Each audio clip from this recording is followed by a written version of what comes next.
taqullaha haqqa tuqatih wa la tamutunna illa wa antum muslimun. Amma ba'd. Kaum muslimin jamaah Masjid Al-Hasanah Terban Yogyakarta dan juga para pendengar radio muslim dimanapun Anda berada, rahimakumullah.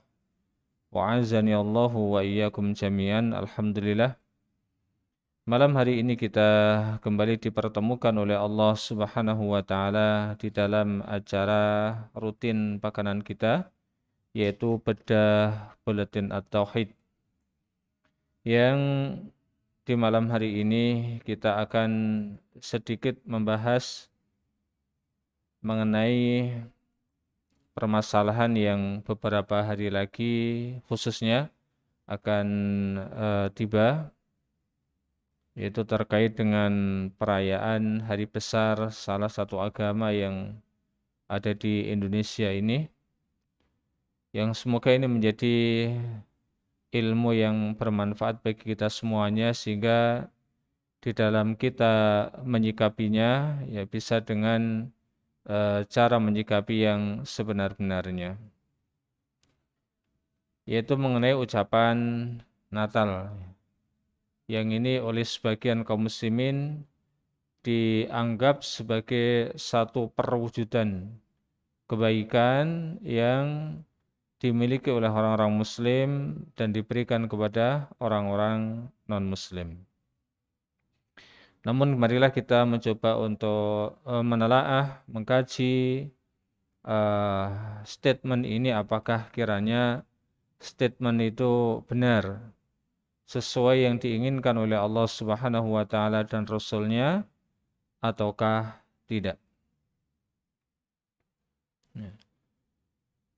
Kaum muslimin yang berbahagia rahimakumullah, wa'azani Allahu wa iyyakum jami'an, memang satu di antara problem kehidupan bermasyarakat, berbangsa dan bernegara dewasa ini di antaranya adalah bagaimana kita mensikapi adanya hari-hari besar ataupun ritual-ritual besar yang dimiliki oleh agama lain, menimbang bahwa di Indonesia ini ada beberapa agama yang memang diperbolehkan oleh pemerintah untuk dianut oleh bangsa Indonesia. Sehingga tentu ini memunculkan adanya sedikit problem ya di dalamnya. Di antaranya adalah terkait dengan bagaimana kita menyikapi hari-hari besar yang ada tersebut. Karena memang tidak kita pungkiri di antara kita kaum muslimin ada yang kemudian mereka mengucapkan ucapan-ucapan selamat atas hari-hari besar yang dimiliki oleh agama lain ini, bisa dari orang-orang yang notabene mereka adalah orang yang di atas, karena mereka tidak ingin kehilangan tidak kehilangan muka, tidak kehilangan pengikut, ya, tidak kehilangan orang-orang yang simpati untuk misalnya dia ketika mencalonkan lagi yang mencoblosnya, atau juga bisa dilakukan oleh orang-orang yang notabene dia kedudukannya rendah kepada atasannya misalnya, dengan satu anggapan nanti kalau saya tidak mengucapkan ini ya bisa jadi nanti karir saya stagnan, atau bahkan jangan-jangan saya nanti dipecat, ya dianggap intoleran. Atau mungkin diucapkan juga oleh orang-orang yang memiliki hubungan kekerabatan. Wah, nggak enak ini, pekewuh gitu ya, kalau tidak mengucapkan atas hari besar yang sedang mereka rayakan. Ya, atau alasan-alasan yang lain. Tentu ya, banyak motif orang yang kemudian melakukan hal itu. Dan bahkan ada di antara alasan yang disampaikan itu dengan mencomot dalil yang ada di dalam Al-Quran. Dalilnya benar, cuman yang tidak benar adalah cara pendalilannya. Ya, cara pendalilannya. Semisal kita kemudian melihat Allah Subhanahu wa taala berfirman di dalam surat Al-Mumtahanah ayat yang ke-8.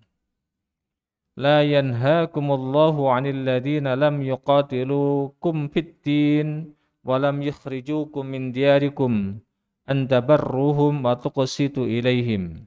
Innallaha yuhibbul muqsitin. Allah tiada melarang kalian untuk berbuat baik dan berlaku adil terhadap orang-orang yang tidak memerangimu karena alasan agama, dan tidak pula mengusir kalian dari negeri kalian. Sesungguhnya Allah Subhanahu wa taala mencintai orang-orang yang berlaku adil.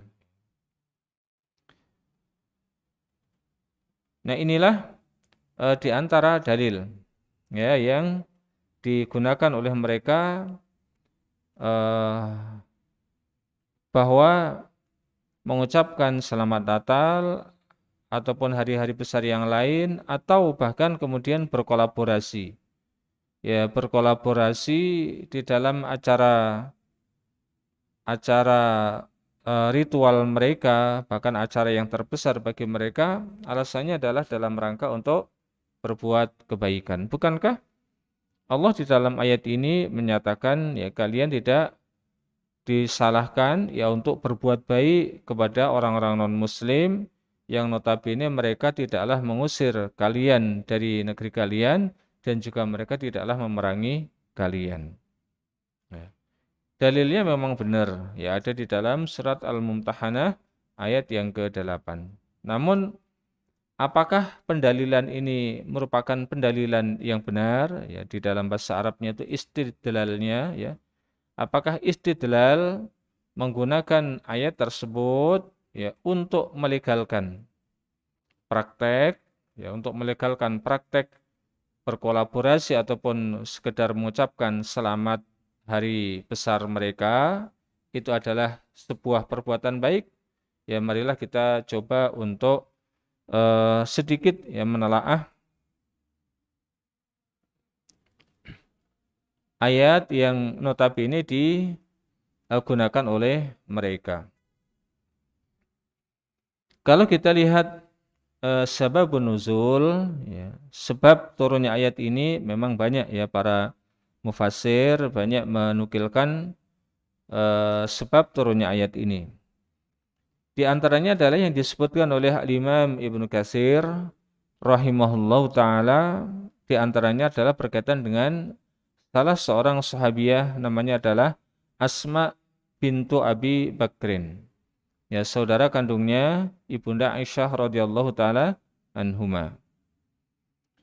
Dia mengatakan qadimat ummi wa hiya musyrikatun fi ahdi Quraisy idh ahadu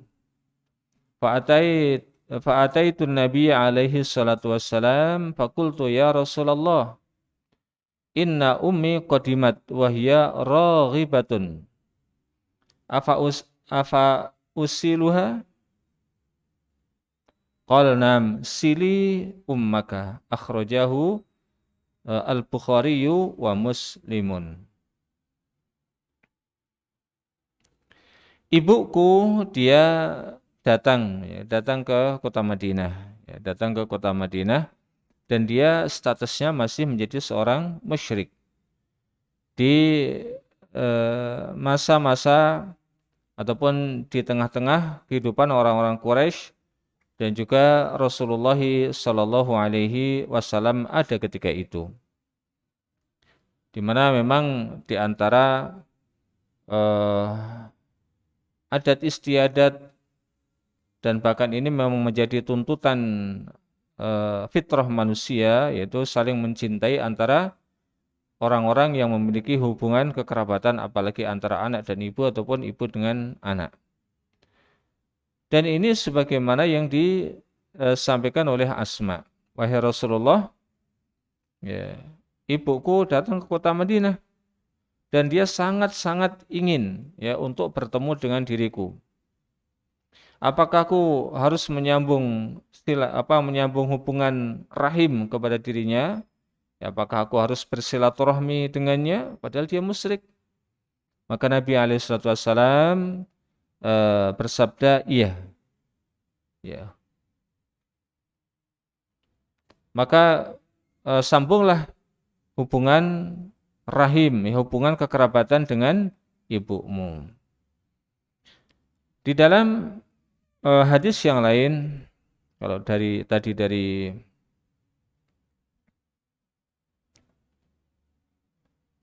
Fatimah bintu Al-Mundhir, yang berikutnya lagi ini dari Abdullah ibnu Mubarak, dari Mus'ab bin Sabit, dari Amir bin Abdullah ibnu Zubair, dari ayahandanya. Dia mengatakan bahasanya Qatilah, yaitu ibundanya Asma radhiyallahu ta'ala anha, datang ke kota Madinah, ya, dengan membawa banyak hadiah. Ya, dengan membawa banyak hadiah. Ya, ada kismis, ada minyak, ya, dan yang lainnya. Dan dia masih dalam keadaan musyrik. Maka fa'abat Asma'u an taqbala hadiyataha. Asma bintu Abi Bakar radhiyallahu ta'ala anhuma enggan untuk kemudian menerima hadiah yang dibawa oleh ibunya tersebut. Wa an tadkhulaha baitaha, dan bahkan dia pun enggan untuk menerima ibunya ke dalam rumahnya. Ya. Maka Aisyah radhiyallahu taala anha bertanya kepada Nabi alaihi salatu wassalam. Wa anzalallahu azza wa jalla, maka kemudian Allah Subhanahu wa taala menurunkan firman-Nya, la yanhaakumullahu 'anil ladzina lam yuqatilukum fid din ila akhirih. Allah Subhanahu wa taala tidaklah melarang untuk berbuat baik kepada orang-orang non-muslim yang mereka tidaklah memerangi kalian, dan pula tidaklah mereka mengeluarkan ataupun mengusir kalian dari negeri-negeri kalian. Fa'amaraha an taqbala hadiyataha, maka Rasulullah sallallahu alaihi wasallam pun memerintahkan kepada Asma bintu Abi Bakar untuk menerima hadiahnya. Wa antudkhilaha baitaha, dan agar mempersilahkan ibundanya masuk ke dalam rumahnya. Dan ada beberapa riwayat-riwayat yang lain yang maknanya semisal, ya, kurang lebih adalah semacam itu, ya. Intinya di dalam ayat ini Rasulullah sallallahu alaihi wasallam mengizinkan, ya, seorang mukminah ataupun seorang mukmin untuk berinteraksi dan interaksi yang baik. Termasuk diantaranya adalah menyambung hubungan kekerabatan, menyambung hubungan rahim. Ya. Dan itu yang namanya hubungan rahim tidaklah akan terputus dengan perbedaan keyakinan yang ada di antara keduanya. Ya, tidak akan terputus dengan adanya perbedaan keyakinan yang ada di antara keduanya. Mereka tetap masih namanya satunya anak, satunya ibu, ataupun satunya ibu, satunya anak, satunya bapak, dan seterusnya. Meskipun mereka berbeda keyakinan, maka hubungan wiladah ini tidaklah akan berubah.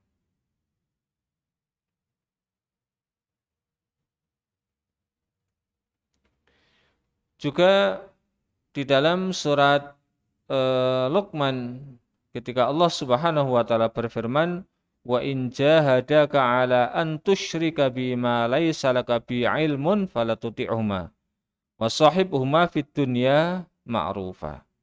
Dan apabila kedua orang tua kalian, ya, memaksa kalian, ya, untuk melakukan kesyirikan, maka janganlah ditaati, janganlah diikuti. Akan tetapi pergaulilah mereka, berinteraksilah dengan mereka, ya, dengan cara yang baik, itu di dunia. Maka kita tetap berbuat baik, berbuat adil kepada mereka. Nah, apa kemudian komentar Ibnu Katsir rahimahullah taala terhadap firman Allah, la yanhakumullahu 'anil ladzina lam yuqatilukum fid din wa lam yukhrijukum min diyarikum, ay alla yanhakum anil ihsani ilal kafarah alladzina la yuqatilunakum fiddin. Maknanya Allah Subhanahu wa taala tidaklah menghalang-halangi kalian untuk berbuat ihsan kepada orang-orang kafir selama mereka tidaklah memerangi kalian, ya, karena urusan agama. Ya, tidaklah memerangi kalian karena urusan agama.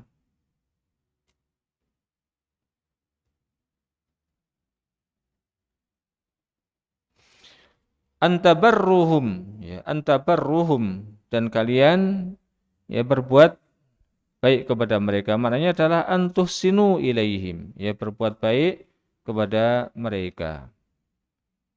Kemudian watuksitu ilaihim, maknanya adalah ta'dilu, yaitu dan berbuat adil kepada mereka. Maka yang namanya berbuat adil, berbuat baik itu adalah sebuah kewajiban. Jangan mentang-mentang kita itu adalah orang mukmin, orang muslim, kemudian boleh berbuat semena-mena. Ya, boleh berbuat tidak baik kepada orang-orang non-muslim. Tidak demikian. Islam adalah agama yang mulia. Maka memerintahkan kepada umatnya untuk berbuat baik dan berbuat adil kepada siapapun. Ya, termasuk diantaranya adalah kepada orang-orang non-muslim. Nah, barang siapa yang berbuat zalim, yang merupakan kebalikan dari berbuat adil, meskipun kepada orang kafir, maka dia berdosa. Ya, maka dia berdosa. Maka Rasulullah SAW bersabda, "Man qatala mu'ahadan lam yarih raihatal jannah," misalnya. Barang siapa yang berani membunuh orang-orang kafir yang sedang dalam keadaan perjanjian perdamaian, ya, berjanji damai dengan orang-orang muslim, maka dia tidak akan mencium baunya surga. Ya, maka ini satu di antara contoh, ya, yang namanya berbuat baik, yang namanya berbuat adil, yang namanya menepati janji meski kepada orang-orang kafir itu adalah sesuatu yang diperintahkan.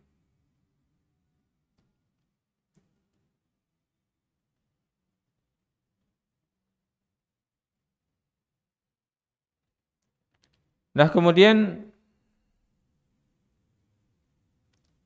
batasan-batasannya seperti apa? Ya, perbuatan baik kepada orang-orang muslim itu seperti apa? Apakah berarti perbuatan baik kita melazimkan, mengharuskan kita mencintai mereka dalam konteks mencintai agamanya, mencintai ajarannya, mencintai keyakinannya, memuliakan mereka artinya memuliakan agamanya, keyakinannya? Tentu jawabnya adalah tidak. Maka dalam hal ini kita mestinya memiliki sikap yang tegas. Dalam masalah keyakinan, ya, dalam masalah agama, maka kita berbeda dengan mereka. Kita berbeda dengan mereka dan tidak boleh kemudian memberikan loyalitas kita kepada mereka. Karena sesungguhnya memberikan loyalitas kepada orang-orang kafir itu hukumnya adalah terlarang. Wala ataupun loyal tidaklah sama dengan berlaku baik ataupun ihsan. Wala secara istilah bermakna menolong, memuliakan, dan loyal dengan orang-orang yang dicintai. Ya. Maka menolong, memuliakan, dan loyal kepada orang-orang kafir karena agamanya, maka tidak boleh. Karena keyakinannya, maka tidak boleh. Adapun kita menolong orang-orang kafir, namun bukan karena alasan agama, cuman karena alasan kemanusiaan, maka tidak mengapa. Misalnya kita melihat ada orang non-muslim, dia ketabrak motor misalnya gitu, kemudian sakit, ya kita ketika itu apalagi tidak ada orang lain, maka kita wajib untuk menolongnya. Kita melihat ada orang kafir yang mereka kelaparan, ya, tidak bisa makan, sementara kita memiliki kemampuan, maka kita kemudian memiliki kewajiban untuk menolongnya kalau tidak ada orang lain. Ya. Maka dalam hal-hal yang sifatnya duniawi, tidak masalah. Ya, kita berbuat baik kepada mereka. Namun dalam masalah keyakinan kita harus membatasi. Ya. Tidak kemudian perbuatan kebaikan kita kemudian sampai pada tingkat memuliakan keyakinan mereka, menolong agar keyakinan mereka tersebar dan yang lainnya.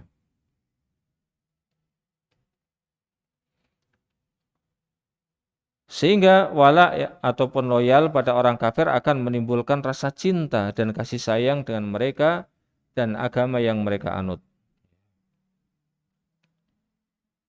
Di antara larangan ataupun loyal wala pada orang kafir dapat kita lihat di dalam firman Allah Subhanahu wa taala yang terdapat di dalam surat Al-Maidah ayat yang ke-51.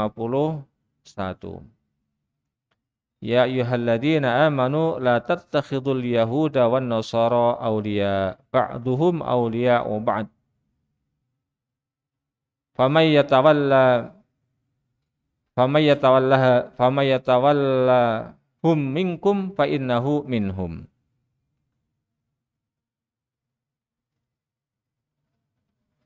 Innallaha la yahdil qaumadz zalimin.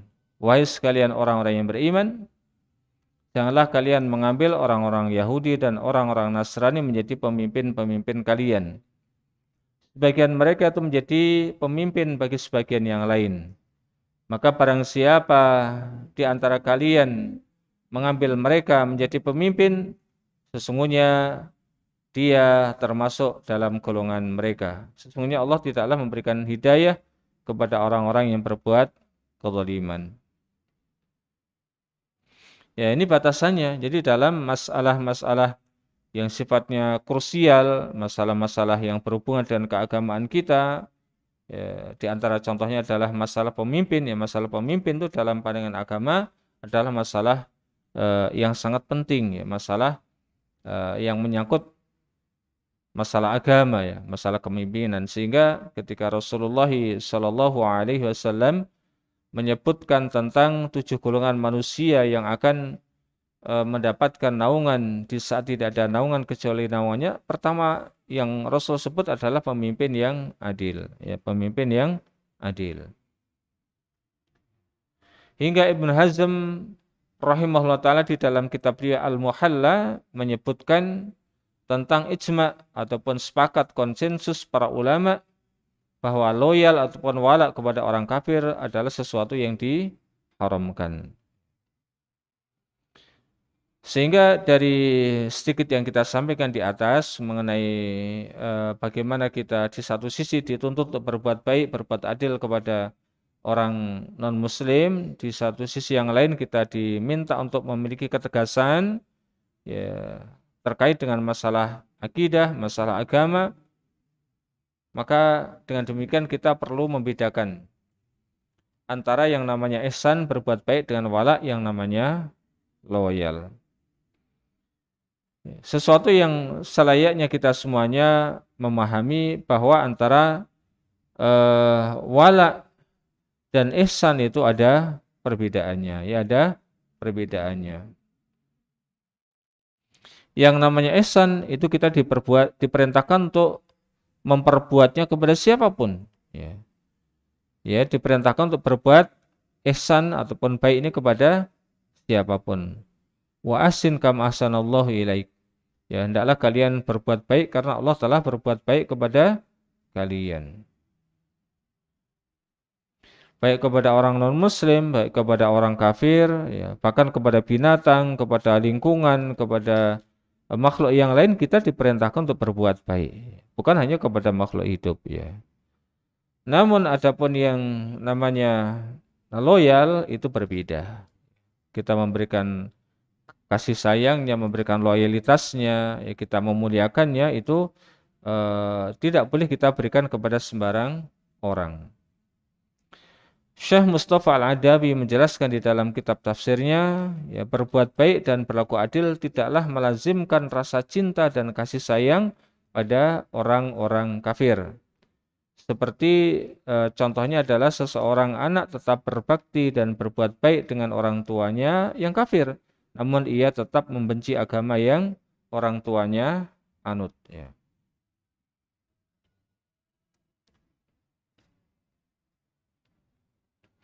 Ya, maka sekali lagi dalam masalah-masalah keduniaan, ya, keduniaan kita dituntut untuk berbuat baik kepada siapapun. Adapun masalah memberikan loyalitas ini tentu ada batasan-batasan yang harus kita senantiasa ingat. Di antara contoh berbuat baik ataupun berbuat ihsan kepada non-muslim, ya seperti memberikan hadiah kepada saudara non-muslim agar membuat dirinya tertarik kepada agama Islam. Hal ini pernah dilakukan oleh Umar bin Al-Khattab radhiyallahu taala anhu ketika beliau memberikan hadiah berupa pakaian kepada saudaranya yaitu Utsman bin Al-Hakim. Ya. Dan ketika itu pakaian yang dihadiahkan adalah pakaian yang tidak boleh dipakai oleh orang muslim dan diberikan oleh Umar kepada orang non-muslim. Ya. Pada saat beliau masih di Mekah, sebelum saudaranya tersebut masuk ke dalam agama Islam dan kemudian dia ya Utsman ibn Hakim ini masuk ke dalam agama Islam. Ya, hadis riwayat Imam Bukhari. Maka kita pun demikian memberikan berbagai macam hadiah kepada mereka orang-orang non-muslim, boleh-boleh saja. Memberikan makanan, memberikan yang lain boleh. Namun sebagian para ulama mereka mengharamkan memberikan hadiah kepada orang-orang non-muslim kalau berkaitan dengan masalah ritual mereka. Mereka sedang mau merayakan hari besar tertentu, kemudian kita memberikan hadiah karena itu maka dilarang. Ya, dilarang.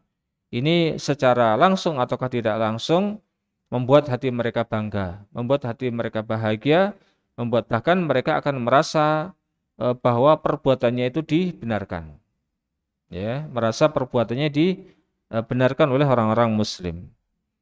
Maka kalau memberikan hadiah yang diperbolehkan tadi adalah konteksnya hadiah-hadiah yang tidak berhubungan dengan prosesi hari-hari besar yang mereka miliki.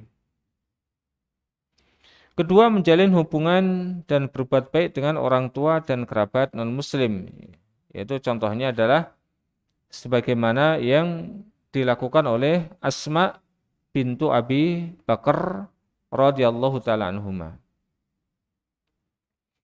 Yang di dalam hadis tadi selain beliau ingin mencari kejelasan tentang apa hukum menyambung silaturahmi kepada orang kafir, tentang apa hukum menerima hadiah dari orang-orang kafir, dari orang-orang musyrik, namun juga di dalam hadis ini menunjukkan betapa bahwasanya para sahabat dan sahabiah mereka adalah orang-orang yang tidak pernah gegabah di dalam melakukan sesuatu. Ya, hingga dalam masalah yang boleh jadi dalam pandangan kita sepele, itu pun dirinya meminta fatwa terlebih dahulu kepada Rasulullah Sallallahu Alaihi Wasallam, tidak bermudah diri untuk melakukan hal-hal yang meskipun itu boleh jadi di dalam pandangan kita hal-hal yang biasa.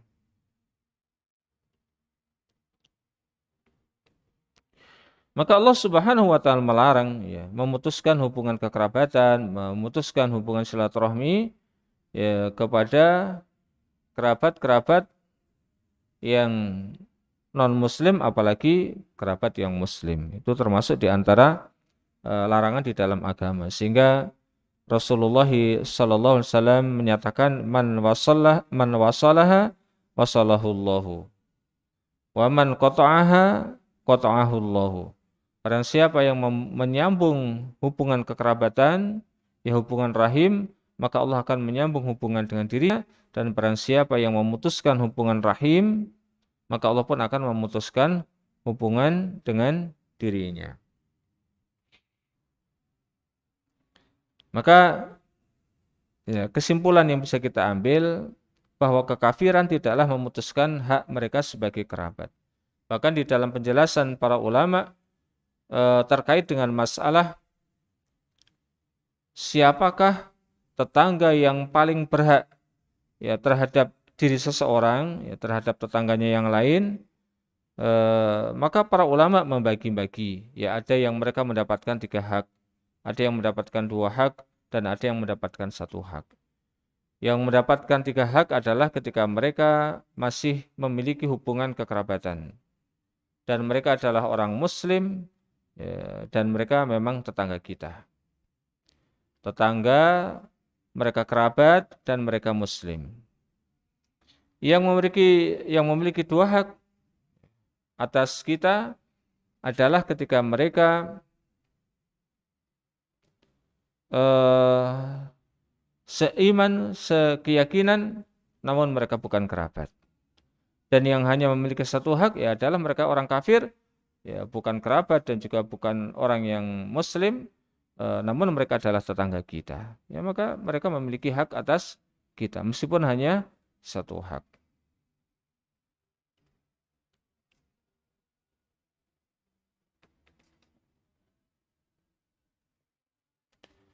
Bahkan Jubair ibnu Mut'im berkata bahwasanya Rasulullah SAW bersabda, tidak akan masuk surga orang yang memutuskan tali silaturahmi ataupun memutuskan hubungan kekerabatan. Hadis riwayat Imam Muslim nomor 2556. Ya, maka sekali lagi bahasanya di satu sisi kita harus memiliki ketegasan dalam masalah keyakinan, dalam masalah agama, namun di sisi yang lain masalah keduniaan kita tetap dituntut untuk berbuat baik kepada siapapun mereka, termasuk di antaranya adalah kepada orang-orang kafir, ya. Dan kita tidak boleh memutus hubungan kekerabatan. Yang ketiga, berbuat baik kepada tetangga walaupun non-muslim. Yang tadi sudah sedikit kita singgung. Mujahid berkata, saya pernah berada di sisi Abdullah ibnu Amr, sedangkan pembantunya sedang memotong kambing.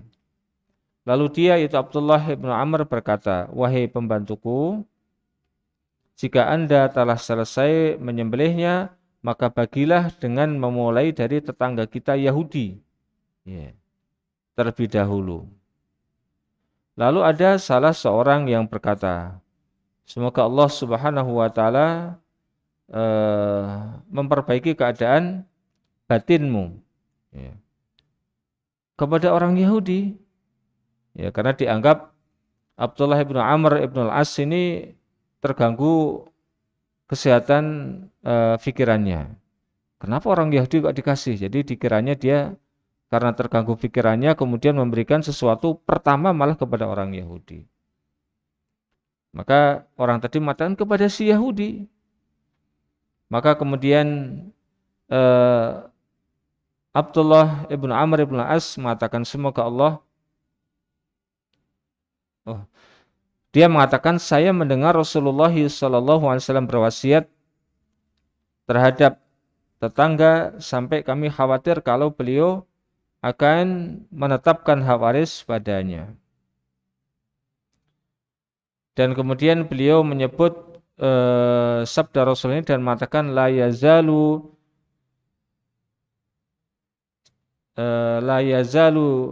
Jibril,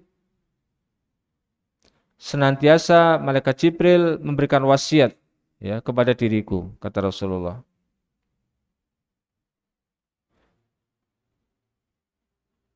La yazalu Jibrilu yusini biljar. Ya, senantiasa malaikat Jibril memberikan wasiat kepada diriku tentang masalah tetangga. Hatta dzanantu annahu sayuwarrisuhu, sampai aku mengira bahasanya satu di antara tetangga itu akan menjadi ahli waris tetangga yang lainnya. Kenapa? Karena sering sekali malaikat Jibril ini memberikan wasiat kepada Rasulullah SAW terkait dengan masalah tetangga. Dan hadis-hadis yang lain yang berkaitan dengan masalah tetangga itu banyak sekali. Contohnya Rasulullah pernah bersabda, wallahi la yu'minu, wallahi la yu'minu, wallahi la yu'minu. Demi Allah, seseorang tidak sempurna keimanannya. Seseorang tidak sempurna keimanannya. Seseorang tidak sempurna keimanannya. Para sahabat bertanya, manhum ya Rasulullah? Siapakah mereka ya Rasulullah? Dan beliau menyatakan, man la ya'manu jaruhu bawaikohu. Yaitu seseorang yang mana tetangganya itu tidak merasa aman dari kejahatan dirinya. Ya, dari kejahatan dirinya. Contoh yang lain terkait dengan masalah tetangga, bahwa berbuat jahat kepada tetangganya itu dosanya jauh lebih besar ketimbang berbuat jahat kepada selain tetangga. Satu saat Rasulullah SAW bertanya kepada para sahabatnya tentang hukum berzina. Maka sepakat para sahabat menjawab, az-zina harramahullahu wa rasuluh. Tentulah ya Rasulullah yang namanya zina itu diharamkan oleh Allah dan Rasulnya. Maka kemudian Rasulullah SAW menyaut, la ayyazniyar rajulu min ashri abiyatin aisaru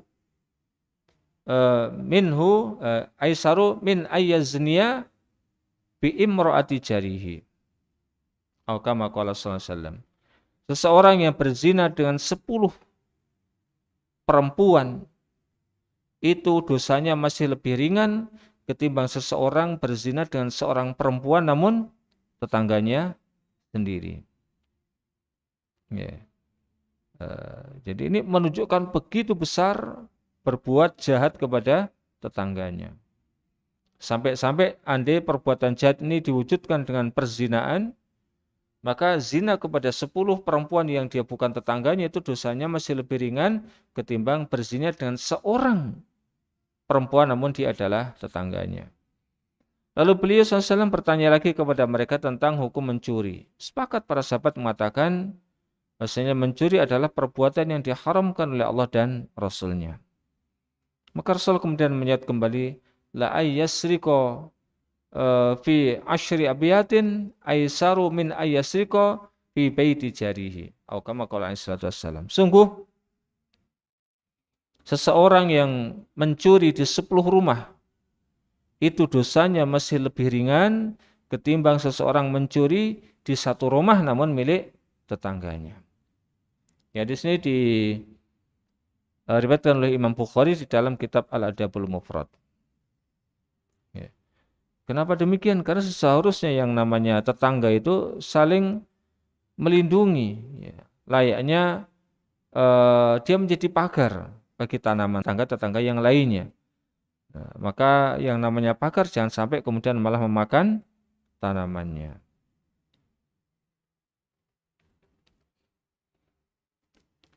Bagaimana kemudian terkait dengan masalah mengucapkan selamat, ya, mengucapkan selamat. Secara umum Rasulullah sallallahu alaihi wasallam melarang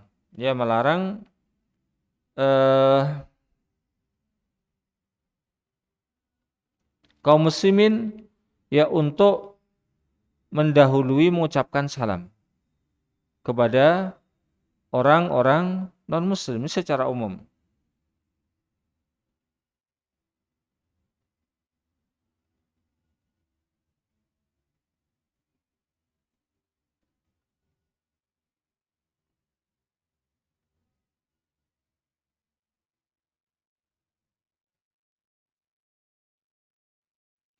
Nah, terkait dengan masalah mengucapkan selamat terhadap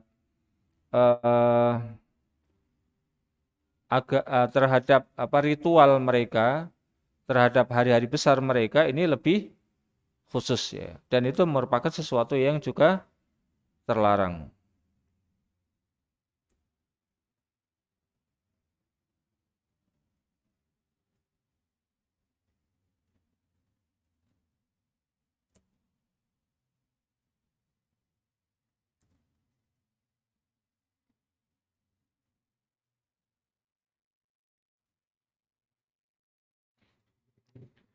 Baik, mungkin di antara kita kaum muslimin itu ada ya orang-orang yang menganggap enteng, yang menganggap ringan terkait dengan masalah mengucapkan selamat. Toh itu kan hanya ucapan. Apa sih ngapain masalah ucapan aja kok dipersoalkan? Ya, kok dipersoalkan. Nah, terkait dengan masalah ini, sebagian para ulama menafsirkan walladzina la yashhaduna zur ay la yahduruna al-kadhib wal batil wa la yushahidunahum. Tidak menghadiri perbuatan dusta, perbuatan batil dan tidak menyaksikannya. Nah, tidak menyaksikannya. Dan menyaksikan di sini mencakup ya melihat, sekedar melihatnya, ya menghadiri ya, ataupun mempersaksikan itu dengan mengucapkan selamat. Itu sesuatu yang dilarang di dalam agama.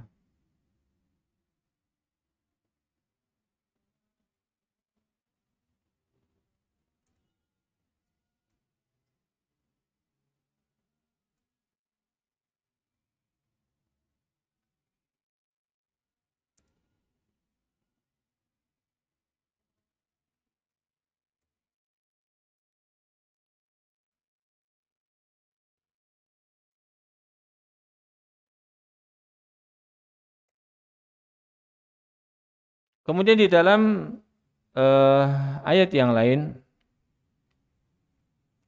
Allah Subhanahu wa taala berfirman, ya. Allah Subhanahu wa taala berfirman,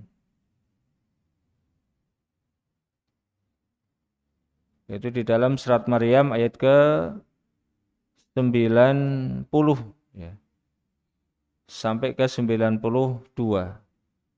Ya, takadus samawati yatafattarna minhu wa tanshaqqul ardu wa takhirrul jibalu hadda an da'u lirrahmani walada wa ma yanbaghi lirrahmani ayyattakhidha walada. Hampir-hampir langit pecah karena ucapan itu, dan bumi terbelah, dan gunung-gunung pun runtuh karena mereka mendakwakan ataupun menganggap Allah yang Maha Pemurah mempunyai anak.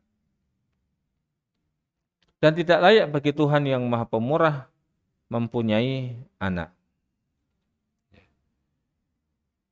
Dalam pandangan Allah Subhanahu wa taala, ternyata menganggap Allah punya anak itu permasalahan yang besar. Ya, termasuk permasalahan yang besar. Sehingga Allah Subhanahu wa taala menyatakan, walaqad kafara alladziina qalu anna Isa ibna Maryam ilahun. Sungguh telah kafir orang yang mengatakan ya Isa bin Maryam itu adalah ilah. Itu adalah sesembahan. Laqad kafara alladziina qalu innallaha salisu salasah. Sungguh telah kafir orang yang mengatakan Allah itu adalah satu di antara tiga oknum Tuhan. Maka dalam pandangan Allah Subhanahu wa taala, permasalahan ini itu adalah permasalahan yang besar. Bukan permasalahan yang sepele. Artinya orang yang dia mengucapkan selamat atas hari raya mereka itu sama saja mengatakan selamat atas Allah punya anak. Selamat atas Isa adalah Tuhan. Dan selamat atas bahwasanya Allah itu merupakan satu di antara tiga oknum Tuhan. Persoalan yang besar. Ya. Dan ini bukan permasalahan yang sepele. Coba kalau kita ini anggap adalah permasalahan yang sepele. Kita perintahkan kepada orang-orang non-muslim. Coba kamu mau gak untuk mengucapkan asyhadu an la ilaha illallah wa asyhadu anna Muhammad Rasulullah. Kira-kira apa jawaban mereka? Ya enggak maulah. Kenapa enggak mau? Bukankah itu hanya ucapan? Karena dengan ucapan itu berarti dia mempersaksikan dirinya adalah masuk ke dalam agama Islam. Ini masalah kita jangan mengatakan oh ini kan cuman ucapan. Dan sebetulnya orang-orang yang ketika itu berada di kepengurusan MUI sekitar bulan Maret tahun 81, mereka juga sudah menyatakan bahwa berkolaborasi di dalam memperingati hari-hari besar non-muslim ataupun sekedar mengucapkan selamat adalah perkara yang diharamkan. Ya, perbuatan yang diharamkan.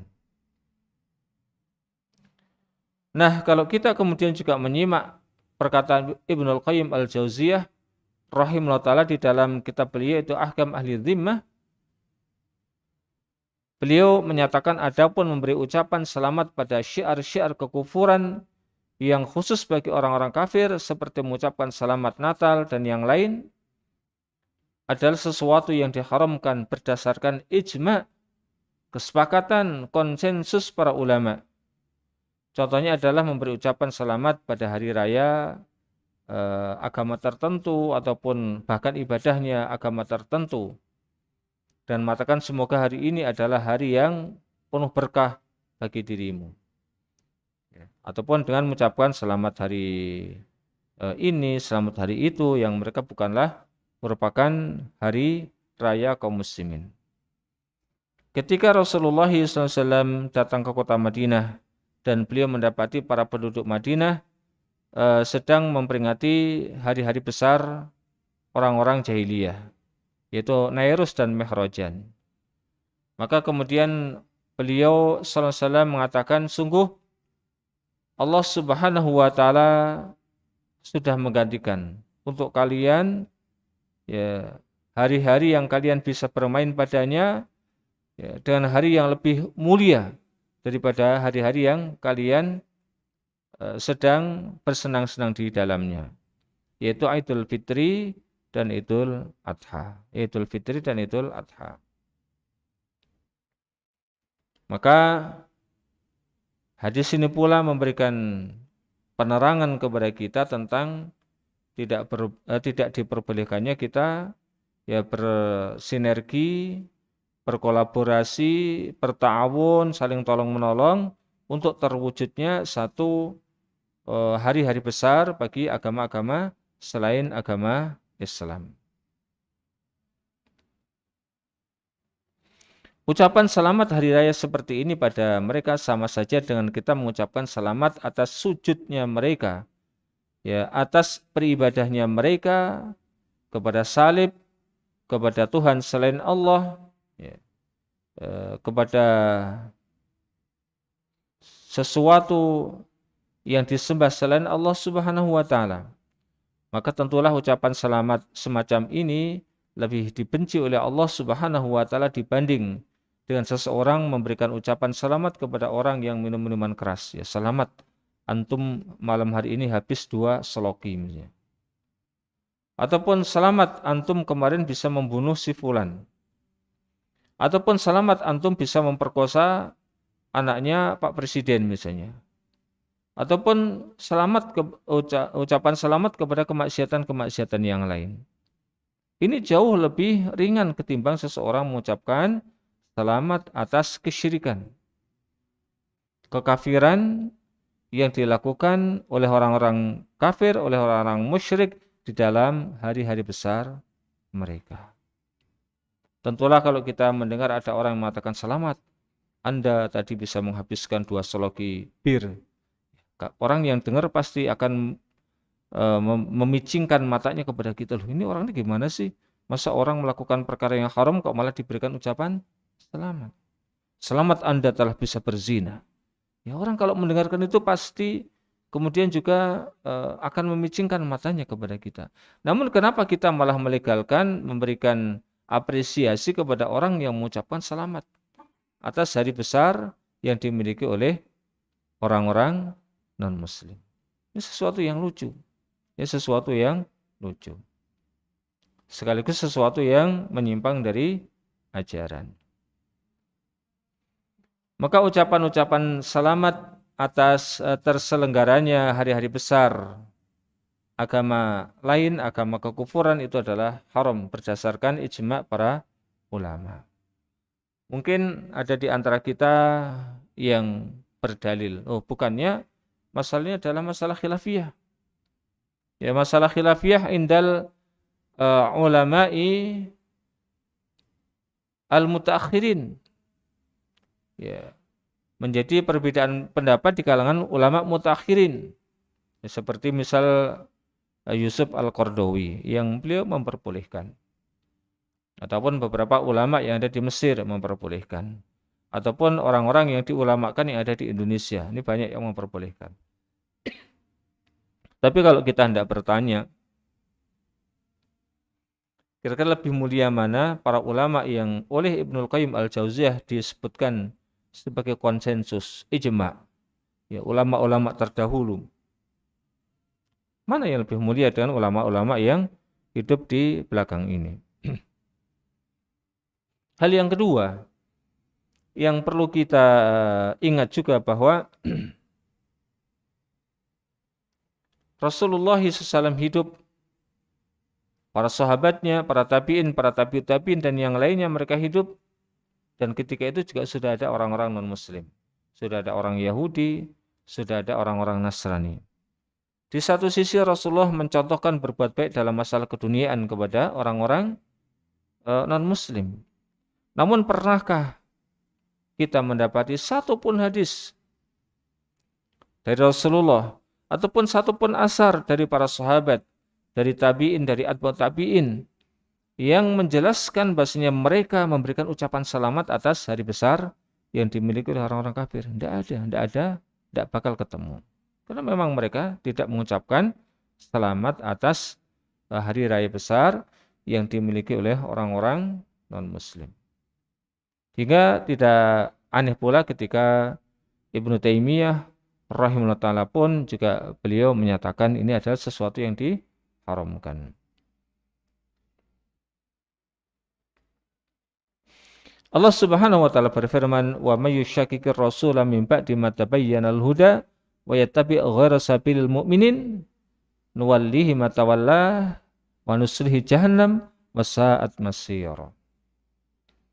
Dan barang siapa yang menentang Rasul sesudah jelas kebenaran baginya dan mengikuti jalan yang bukan jalannya orang-orang yang beriman, itu para mufassir menjelaskan jalannya para sahabat, kami biarkan ia leluasa terhadap kesesatan yang telah dikuasainya, dan kami masukkan mereka ke dalam neraka jahanam, dan jahanam merupakan seburuk-buruk tempat kembali.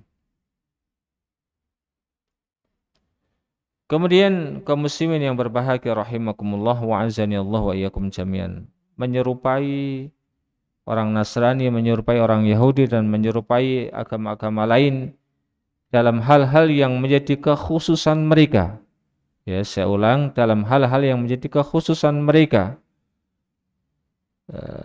yang menunjukkan tentang di mana apa yang mereka perbuatnya menunjukkan tentang ciri khas mereka sebagai penganut agama tertentu, maka ini adalah sesuatu yang diharamkan.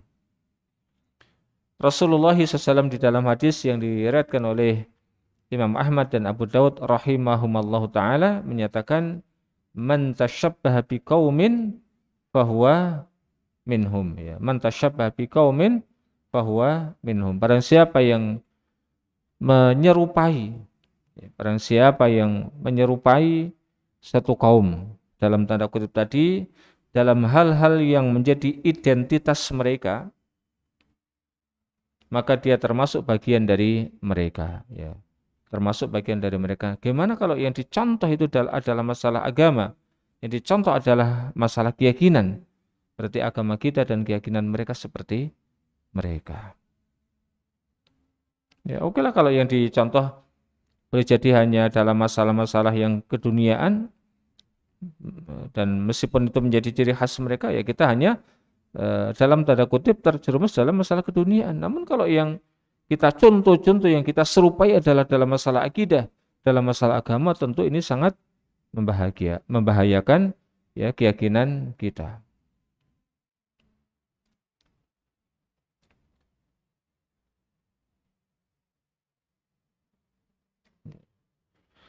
Maka kaum muslimin yang berbahagia rahimakumullah wa azani Allah wa iyyakum jami'an,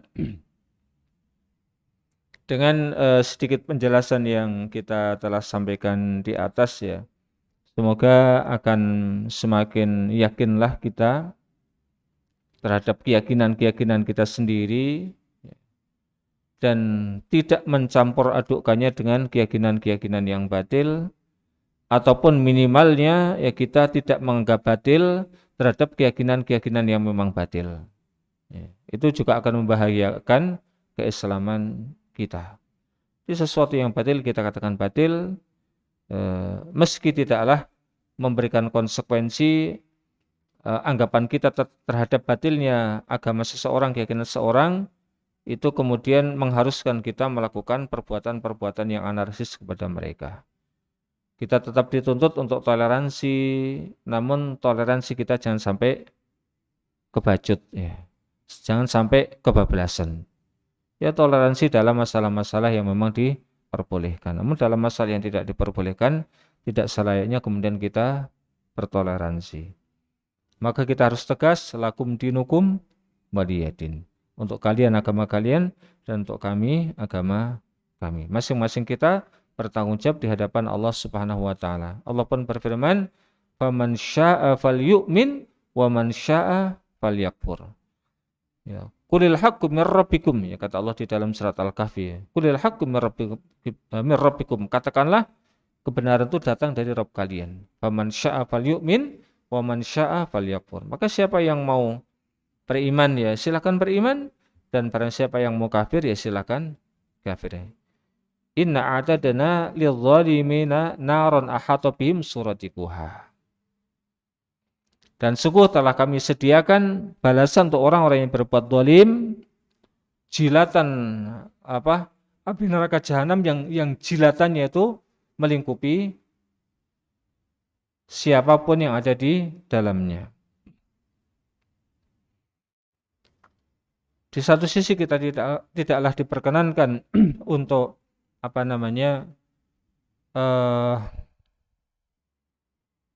tidak diperkenankan untuk meremehkan ya di dalam masalah agama, namun di satu sisi kita juga harus bisa berbuat baik dan berbuat adil. Semoga sedikit penjelasan ini memberikan memberikan siraman kepada mungkin keyakinan kita, akidah kita yang sudah mau mengering hingga segar kembali. Dan semoga kita pun memiliki sikap yang lebih tegas, lebih jelas, ya, bukan sikap yang abu-abu ya, dalam masalah-masalah yang seharusnya kita memang tegas dan jelas. Demikian yang bisa kita sampaikan, semoga bermanfaat. Ada banyak salah dan kurang yang mohon dimaafkan, dan kalau ada benarnya maka semata-mata datang dari Allah Subhanahu wa taala. Mungkin sebelum kita tutup kajian kita di malam hari ini ada pertanyaan pertama dari jamaah Masjid Al-Hasanah. Mungkin ada yang ditanyakan, monggo. Bismillah.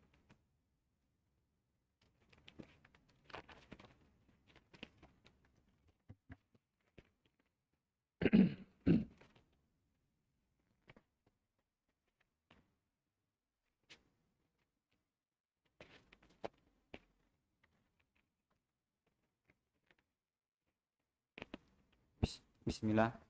Assalamualaikum warahmatullahi wabarakatuh. Waalaikumsalam warahmatullahi wabarakatuh. Izin bertanya Ustadz terkait bedah buletin malam hari ini. Yang pertama Ustadz, bagaimana jika seseorang itu memiliki saudaranya yang non. Nah, waktu acara tersebut, pada tanggal tersebut, kami memang tidak sengaja untuk datang Ustadz, tidak datang ke rumah saudara tersebut yang non itu lah, sehingga biar tidak terlalu disangka apa-apa, membuang anggapan yang buruk, kami datang itu di hari setelahnya. Nah seperti itu bagaimana Ustadz hukumnya, dan itu tidak juga mengatakan hal-hal yang mengucapkan selamat tersebut, cuman hadir saja Ustadz, seperti itu. Kemudian yang kedua hukum memanggil mereka dengan wahai saudaraku, apakah dibolehkan Ustadz? Itu saja kalau Keron. Wassalamualaikum warahmatullahi wabarakatuh. Waalaikumsalam warahmatullahi wabarakatuh. Sekedar hadir, kalau tidak dikaitkan dengan prosesi hari besar mereka maka tidak mengapa. Namun kalau hadirnya itu juga karena kita masih pekewuh, dan itu karena ingin membahagiakan mereka dan sepertinya melegalkan perbuatan mereka, keyakinan mereka, ini juga masih agak-agak abu-abu itu ya. Ya kalau memang datang ya kira-kira sudah tidak lagi di dalam momen-momen mereka memperingati. Ya, sehingga tidak ada unsur yang mereka tangkap, wah ini berarti ini juga saudara saya masih membenarkan kok apa yang kami lakukan. Ini dalam rangka kayak tadi seperti memberikan hadiah, kalau bukan di hari-hari semacam itu maka halal-halal saja. Namun kalau memberikan hadiah, apalagi bertukar hadiah, memang karena momen itu, ya para ulama mengatakan itu adalah perbuatan yang diharamkan. Kemudian yang kedua tadi, baik, memanggil orang-orang non-muslim dengan saudaraku. Maka kalau dianggap saudaraku ini, ya karena kata-kata saudara itu asalnya adalah dari kata yang menunjukkan akan adanya hubungan kekerabatan. Ya, akan adanya hubungan kekerabatan. Adik dengan kakak itu saudara yang muncul karena kekerabatan, karena wiladah. Ya, karena apa namanya? Karena kelahiran ataupun karena persusuan ataupun juga karena musyawarah, karena pernikahan itu ada. Ya, kalau niatnya itu maka insya Allah tidak mengapa. Namun juga terkadang kata-kata akhun itu digunakan untuk menunjukkan persaudaraan secara Islam, persaudaraan secara keimanan. Misalnya Rasulullah mengatakan al-muslimu akhul muslim. Muslim yang satu itu menjadi saudara muslim yang lain. Ataupun di dalam ayat Allah mengatakan innamal mu'minuna ikhwatun fa aslihu bainakuma. Orang-orang yang beriman itu adalah bersaudara. Ini kan istilahnya ukhuwah Islamiyah, ukhuwah imaniyah. Kemudian juga ada saudara-saudara yang dimaksudkan adalah saudara sebangsa setanah air. Ya, kita orang-orang Indonesia ini kan bersaudara. Itu saudara apa? Sebangsa dan setanah air. Nah, kalau kita mengucapkan saudara itu bukan karena maksud ukhuwah imaniyah, bukan karena maksud ukhuwah Islamiyah, maka semoga tidaklah mengapa. Ya, semoga tidaklah mengapa. Jadi kita niatkan saudara karena karena wiladah tadi, karena kelahiran ataupun karena musyawarah, karena persusuan, misalnya jenengan manggil wahai saudara kecilku, wahai adikku, itu adik itu kan maknanya kan saudara kecil kan. Ya, maka dalam ini ya tidak mengapa, memang dia adik jenengan, misal pun dia adalah orang non muslim. Wahai saudara sebangsa dan setanah air, ini kan jelas maksudnya saudaranya saudara sebangsa dan setanah air. Maka insya Allah kalau niatnya bukan karena tendensi agama dan bukan karena tendensi keyakinan, semoga tidaklah mengapa. Wallahu ta'ala alam bisawab.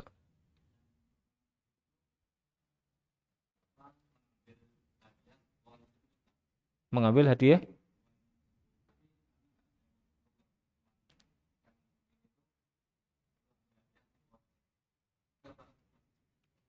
Mengambil hadiah di pohon tersebut. Hadiahnya itu hadiah dalam rangka apa?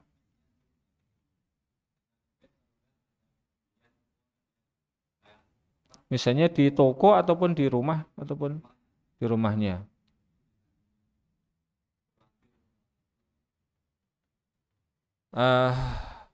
Ini berarti termasuk hadiah karena berkaitan dengan urusan hari raya mereka gitu ya. Lebih selamat tidak usah dilakukan, tidak usah mengambil. Biarlah hadiah misalnya nilainya cuma berapa, tapi ini berkaitan dengan masalah keyakinan kita. Wallahu ta'ala bishawab. Ada yang bertanya di situ? Bersama. Oh ya. Baik, kalau tidak ada lagi pertanyaan kita sudahi. Allahumma alimna bima yanfa'una wanfa'na bima 'allamtana wa zidna ilma. Wa sallallahu wasallam ala nabiyyina Muhammad wa ala alihi washabbihi wa akhiru da'wana alhamdulillahirabbil alamin. Kita tutup dengan doa kafaratul majelis. Subhanakallahumma bihamdika asyhadu an la ilaha illa anta astaghfiruka wa atubu ilaik. Billahi taufiq wal hidayah. Assalamualaikum warahmatullahi wabarakatuh.